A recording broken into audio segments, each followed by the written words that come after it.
যুক্তরাষ্ট্রের ডেমোক্রেটিক দলের রাজনীতিতে দ্রুত প্রভাবশালী হয়ে উঠেছেন নিউ ইয়র্কের মেয়র জোহরান মামদানি। তার যোগাযোগ পরিচালক জানান, এক ভিন্ন ধরনের রাজনীতির উদাহরণ তৈরি করেছেন মামদানি। তার রাজনীতি কোটিপতির অর্থায়নে বা পরামর্শকদের বুদ্ধিতে চলে না, বরং খেটে খাওয়া মানুষের চাহিদাকে প্রাধান্য দেয়। আর এটাই নিউ ইয়র্কবাসী চাচ্ছেন।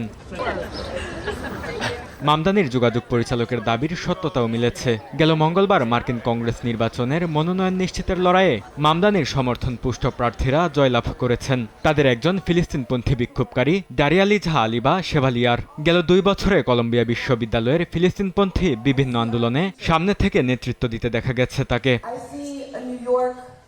এছাড়া আরও যারা জয়ী হয়েছেন তারা হয়তো মামদানির সমর্থন ছাড়া কংগ্রেসের কাছাকাছিও পৌঁছাতে পারতেন না বলে মনে করছেন রাজনীতি বিশ্লেষকরা। এর মধ্য দিয়ে আবারও আলোচনায় এসেছে ডেমোক্র্যাট রাজনীতিতে জোহরান মামদানির প্রভাব।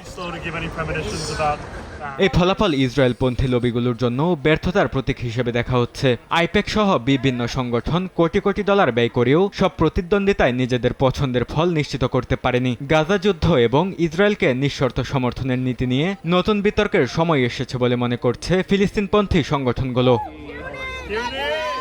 বরকতুল্লাহ, সময় সংবাদ।